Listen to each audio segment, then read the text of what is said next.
And I think you hit it right on the head that FAR has a lot of applicability compared to work experience and schooling. But I would say that I don't even know if you get too much, I would say, like knowledge or experience in tax and audit. I don't know if it really transfers to the test because it's so theoretical.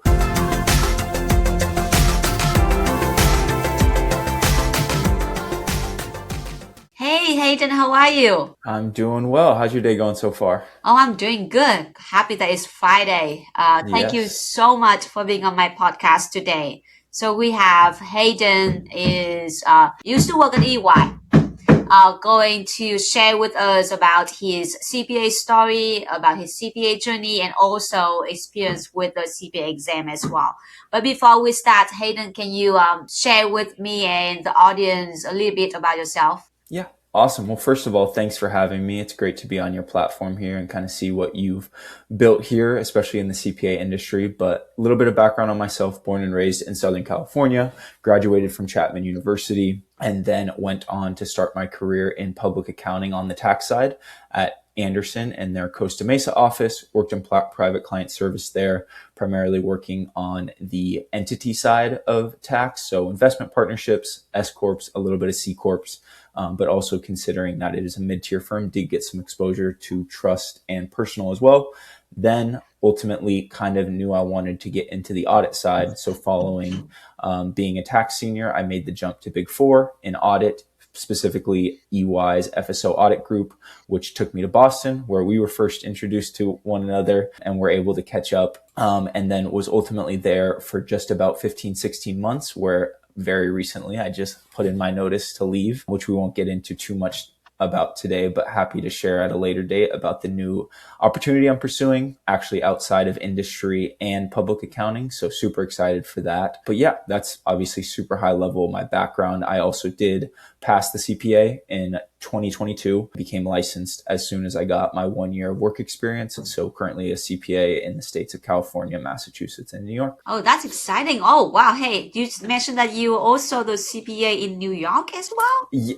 Yeah, I don't know if we've caught up over the last couple months, but I did make the move to New York. So I'm actually technically not located in Boston anymore. Oh, no, I did not know that. Yeah, it's been a whirlwind, but as of September, I made the move to New York. So interestingly, work-wise, nothing really changed. I kept all my clients based out of Connecticut and Boston, but physically now I am in New York City. How's the weather in New York now? It's good. It's better than in Boston.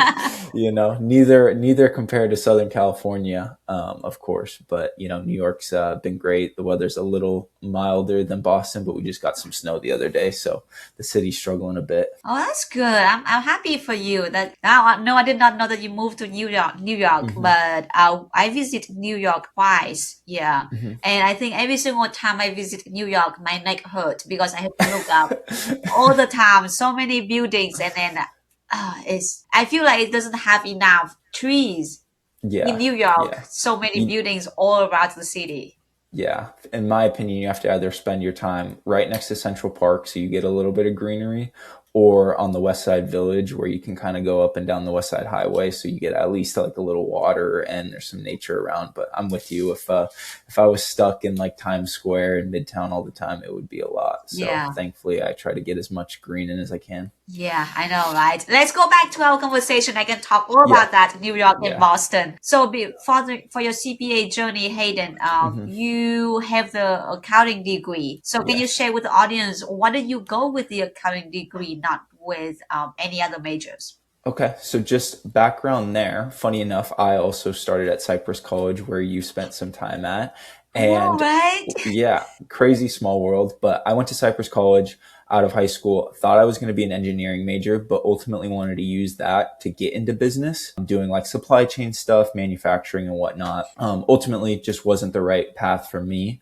But considering I wanted to get into business, I wanted to get obviously the most technical degree that I could in something that I didn't know in the business realm, which was obviously accounting. So went on to get all those courses done and then transferred to Chapman University, where I got my accounting degree.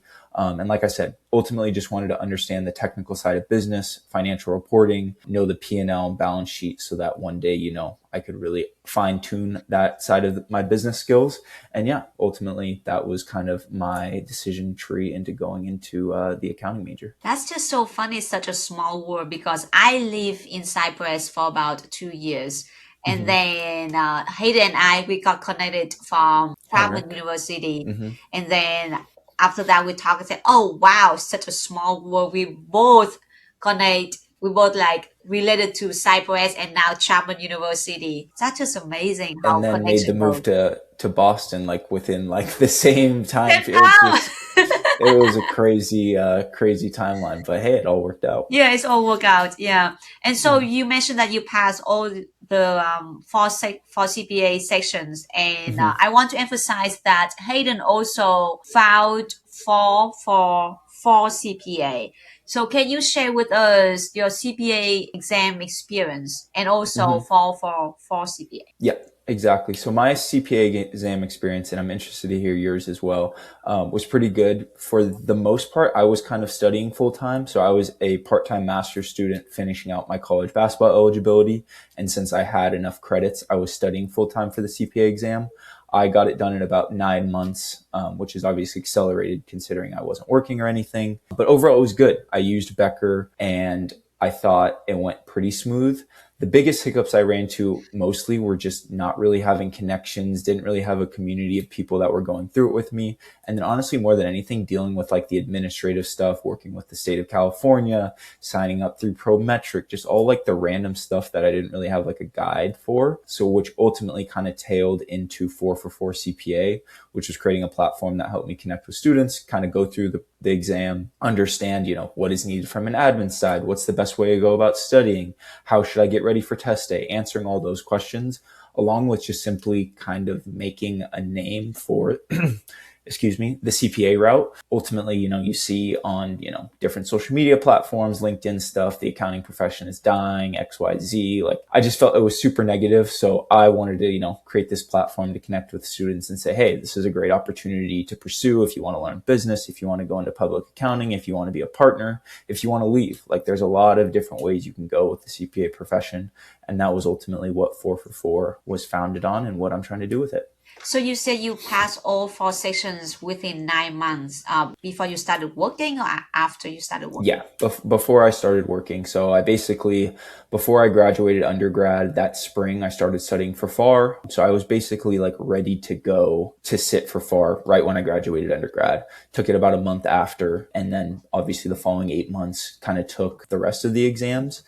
So yeah, got everything done prior to work experience, which was super helpful. That's amazing because it's very challenging for people who like working full time and then taking the CPA exam at the same time because they still need to get the job done at the same time, need to find time to study. So we always recommend people like, please take the CPA exams before you start working. That would be the best.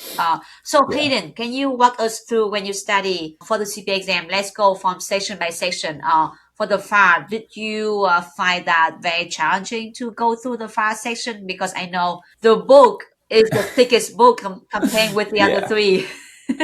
No, exactly. I always say to start out with FAR. FAR is the biggest hurdle to jump. It's the hardest test by far, in my opinion, but it is manageable. I do always want to preface like the CPA exam has low pass rates, but that's for certain reasons of a lot of people taking it, just forcing it, stuff like that. If you're well prepared, the pass rates are much higher. But the way that I tackled FAR was the same as every other one. I go through, do the lectures very high level and focus on the multiple choice. Then I kind of follow back and go through the simulations pretty quickly. And then the biggest piece of advice I have is using a big review cycle towards the end where you're really just focusing on multiple choice, which also kind of loops into the final practice exams. And yeah, ultimately, I think that's kind of the best way of going about it. But like you said, it is, a lot, especially FAR specifically. But what did you think the hardest part of studying for FAR was, or maybe just in general, the hardest aspect of the whole CPA testing process? I think for me, it is about we may like try to go through all the information in the book. I think that's the most challenging thing for Yeah. me.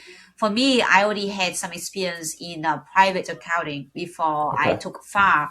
So for me, financial statement is not that something I struggle with. So I passed fine the first try. And I think audit was the most difficult section for me because I hate how they ask the most likely right in all different situations. And it was like, oh my God, three of them sounds the same to me.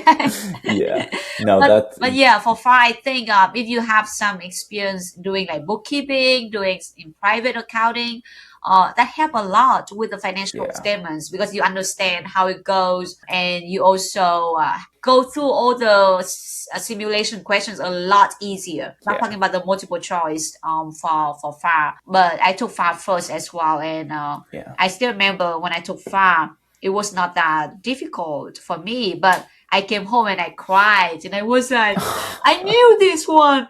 It was not that bad. I'm going to fail it. I hate it so much. And then when I knew the score, like, it's 80, not 90, not amazing, but it's above Yeah. 75. That's Hey, enough to it's about, pass. And I was like, oh my God, I'm so happy. I'm so yeah. happy that I passed that section. Yeah. Yeah. I'm interested to hear your thoughts too. And I think you hit it right on the head that FAR has a lot of applicability compared to work experience and Mm. schooling. But I would say that I don't even know if you get too much, I would say, like knowledge or I would say experience in tax and audit. I don't know if it really transfers to the test because it's so theoretical. But the one thing I also wanted to hit on that I thought was super important you mentioned was taking that test as soon as possible post grad. Because the one thing people don't consider enough with the CPA exam is that it really is a test taking strategy, and you're Yep. never going to be better at taking tests than coming out of undergrad. The second, you get to the real world, that test taking skill kind of starts to drift away. So I would preface that too. Like the CPA exam is a test in of itself. It's not always, the most,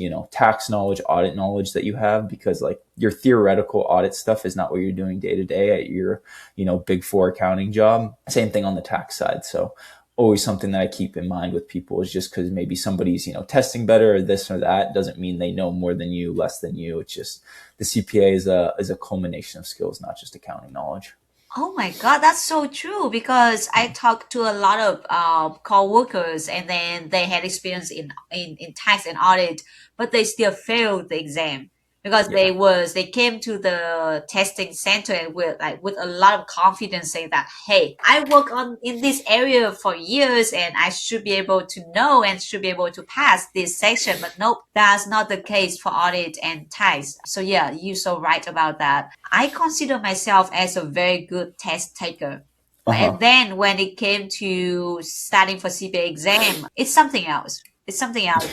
And even if I didn't have any audit or tax experience when I took those exams, it seems like it feel like because I didn't have any experience, so I came with over prepare the exam. So I feel like Yeah. it's better than people who come and say under prepare because they just overconfident. Yeah. Yeah. So you have experience in tax and audit, but you said you took the exam before you started working. So for audit and tax, and what do you think about those sections? Do you have any tips for people who want to take the exam before they start working? For me, I mean, I was lucky enough. I had great professors at Chapman that I thought really prepared me, Professor Willis and Professor Adler. I think they do a really great job, obviously just overall teaching, but they also do kind of structure their courses to kind of mimic what you're going to need to be successful, not only in public accounting, but also the CPA exam, especially Professor Willis. She specifically does use a lot of Becker material for like tests and homework and stuff like that, which I think is great. And then Hank is great at just the theory and whatnot. But I think the biggest thing is really leaning into the test taking materials. I'm not sure which prep service you used, but it's kind of scary how similar Becker materials can be to the actual test day stuff, in my opinion. Like almost word for word, like very similar style. Like they've kind of, they understand, they're experts, they know what's coming test day. So I think the biggest thing is just leaning into that material and coming in with the mindset that you said, like, hey, just because I was a 4.0 student in college or just because I've, had early promotions and I'm killing it professionally doesn't mean like the CPA is going to be a walk in the park. So just take your prep materials seriously, and whatever prep software you're going to use, just make sure that you kind of lean into it and focus on what they're giving you, because that's what's going to get you most prepared. Yeah, I use Baker for audit section only, and I was very Okay. surprised because audit was the last section I took Okay. for my CPA exam, and I was so surprised how close it Yeah. is from the study material to the actual CPA exam, and I was like, why didn't I use this for the other three? What materials did you use for the other three? Roger CPA. Okay. Yeah, I use Yeah. Roger CPA for reg and Mm-hmm. for BEC, and for audit. I struggled with audits, as I mentioned at the beginning, that it was the most difficult section for me. So it took me 3 times to pass audit, Okay. and I passed audit in the last week of the 18-month window. Oh, wow. So I already Okay. passed the other 3. So I was like, I'm going to do everything to pass this section. Like fail the exam. It was not an option at that time. Yep. You're getting So it done. I took Baker, Ninja, Roger, and the other 2. Like I took 5 study material to study for audit in that last month. I was like, I don't care, whatever. I'm going to just stop everything else and just focus on passing this section only. So yeah, if you consider which study material to use for the CPA exam, and if you financially good with the Baker, because I know Baker is quite expensive, Yeah. and you don't have support from the firms to pay for you, and you may consider other things. But if you're okay with the financial situation, strongly recommend going with Baker. It's so good. Yes. So good. Yeah, definitely Becker. And like you hit on, obviously financially it can be, hindrance there, but always, especially if you're a student, lean into your firms. Almost every single firm is going to sponsor that and pay for it. Even early, my firm paid for it while I was still in college, but I'd already signed a job offer. So that's something to consider if you want to study early. And then also there's a ton of like scholarships in different ways through like online giveaways to get free materials. So definitely something to look into. I know Chapman specifically, Accounting Society, every year gives away, X number of free Becker courses. So it is, obviously a big hurdle financially, but there are plenty of ways to get it for free. So definitely always work to make sure you can do that. Oh, that's a good point you just mentioned about it is getting the offer, getting the job Yeah, offer, and have the firm pay for it. So exactly. people who listening to this podcast, it doesn't mean that you just have to wait until you pass the CPA exam to start applying for the job. Mm-hmm. You should start looking for the job and then get a job offer, and then see if they can pay for the study material before you start working. That's a very good strategy. Exactly. Yeah. I think basically every mid-tier to big four firm, if you have a job offer and you sign, they will give you your prep materials whenever. So definitely something to take advantage of. Yeah. And I just knew a couple of days ago that for a lot of firms, if you pass all 4 sections of the CPA exam before you started working, you can get a bonus 10,000, not 5,000, 10,000. They bumped it up. Yeah. But and then That's in the hard to first hear. year, if you pass all 4 sections, you can have 5,000 and then start reducing to 1. Oh, got you. But it Okay. must be right before you started working, and then it will be 10,000. I was like, that's a lot. It's a nice payday before the work starts. I know, right? That's a huge bonus. Like Yeah. 5,000 has been like 5,000 bonus for Been like standard for decades, forever. like decades, forever. But I think it's very new that they just started like, hey, they want people to pass the CPA exam right before they start working, because they don't want them to like get distracted with the job responsibilities. Yeah, exactly. Like you said, it obviously gets way, way harder as, work picks up and stuff like that. And I'm sure you've seen it all the time. You have so many high performers that are amazing at their jobs, but the CPA becomes a hurdle because they're pulled X number of different ways at the firm because they're such high performers. And then obviously that lagging item, if you don't get that, then you get, kind of plateaued career wise. So it's something to definitely focus on early on, because you don't want to kind of be a hindrance as you kind of move up the ladder. That's true, because a lot of supervisors or seniors, they say that if you don't have the CPA license, they cannot be promoted to manager. To manager. And a lot of times they go to the EA route. And that should be fine to be promoted to manager, but people look at you with the CPA license very differently from the EA license. So that's Yeah. something to consider, because you do not want to put yourself in the situation that, oh, I have to get something to be promoted and I don't have time for the CPA exam. So let's just go easier route for EA. Yeah. Yeah. So that's something I want to emphasize. Also, Hayden, do you have any recommendation which sections, the order of the sections that people should take for the CPA exam? No specific recommendations. I would always just say, though, starting with FAR is the only thing that's kind of mandatory. The reason I say that is obviously you talked about the timeline, and I always feel that you want your timer to start once you're done with FAR.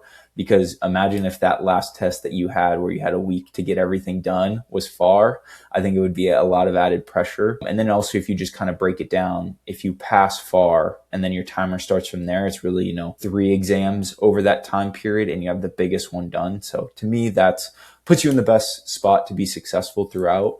Obviously, there's different scenarios where maybe taking other ones are better, especially now, because when I was taking the exam, you could time it out where you got your test scores basically like 2 weeks after. Now they only release it, like twice a year. So it's a little harder to time out. So obviously everything's kind of one-off cases and stuff, but always highly, highly advised that you start out with FAR just to make sure you get that biggest one out of the way. And it's also just the longest one to study for. So you don't want that time eating into your overall time limit. Did you just mention that they only release scores twice per year now? Yeah. That's new.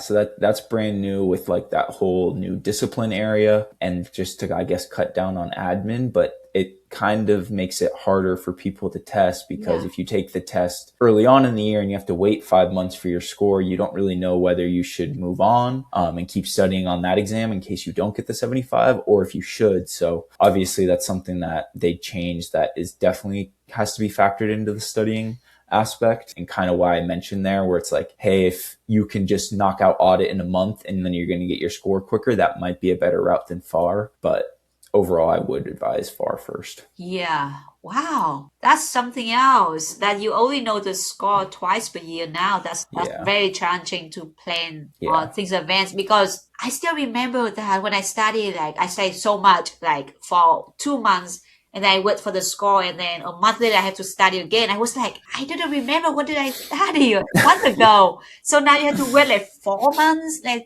and you it. don't really know what to do in that 4 months. Do you keep reviewing? Do you move on? So hopefully that's something maybe they consider moving. But at the same time, they did adjust the time limit. It's not 18 months anymore. Yeah. Off the top of my head, I believe it's 24 or 30. I could be botching that, but the time limit has increased to kind of factor into that. And I agree. I think it's about 24 to 36, but correct me, I am not very up to date for the CPA exam now. So You got those 3 letters. No need to worry about it. Yeah, I'm done. I think I told one of my coworkers that I never, ever want to take those sections again. So I want to do everything to keep those 3 letters CPA. Yeah, exactly. Yeah. And so you have four CPA that people can reach out to you to understand about the process, about tips and study and some advice. So do you have a website for it? People can reach out to. Are you available on LinkedIn if people want to send you a message? Yeah. I have a website that I can send over to you. It has a little bit of background on myself, what I like to do with 4 for 4, a little bit of study materials, but anybody that reaches out to me through the website, I get emails. I believe I can also get phone number information off of there, but they can reach out there. Happy to provide. I have some PDFs and some information, especially specific to California, considering that's where I went through the process. But website, I would always start there, get some background information, reach out to me, but also LinkedIn, my personal LinkedIn, go through that, send me a message. Always happy to connect with students. And ultimately too, the whole platform is meant to just kind of connect with industry professionals. Obviously, that's how we connected. And I think overall website, LinkedIn, and also you could just reach out to my email, which is haydenmorecpa@gmail.com. Yep. So reach out to him if you have any questions about the CPA exam. And also, I want to bring up that I did make a video about process how to apply for the CPA exam, that you can find that on my YouTube channel as well if you wonder how to do it. But again, it's for California, because I took the exam in California many years ago. Oh my God, it's a long time ago. I just don't want to think about that again. That's awesome. So once you pass all 4 sections, you started working at Anderson for 2 years in tax. So can you walk us through your experience working in tax? Anderson is considered to be mid-sized firm, at the mid-sized firm. Yeah. Starting off my career at Anderson in the PCS group, like you said, at a mid-tier firm was great. Overall, like I mentioned previously, I was very entity driven. So investment partnerships were my main thing. Did some S Corp, C Corp work, and then did also a little bit of trust and individual. But tax is great experience out of college. I will preface that it is pretty narrow and siloed. You do kind of, become an expert in tax very quickly, but there aren't as many exit opportunities, which is kind of ultimately the reason that I left. But just kind of highlighting my time at Anderson, it was great. Obviously, mid-tier versus big four, there's a lot of pros and cons. The biggest pro is just the access that you get. I mean, especially Anderson, our office was very much open door. I was talking to partners every day from the day that I started, which obviously isn't as easy to do in big four firms. Obviously, there's pros and cons to that, but ultimately just working on smaller engagements and getting just more experience overall early on is a big aspect that mid-tier firms offer. At the end of the day, at those kind of shops, you're doing the full tax return from start to finish. Obviously, I didn't get big four experience in regards to tax, but I've always heard that whenever you go to these big engagements, you're just working on an aspect of the tax return, which I've seen kind of on the audit side. Obviously, if you're working on, some of the biggest EY 360 accounts, you're not doing the whole financial statements. You're just doing certain line items and stuff. Once again, pros and cons to that. But at Anderson, like I said, getting the chance to work on some of these family office investment partnerships and operating entities was incredible. And, getting that early access to high level partners in the firm was great experience over my first 2 years.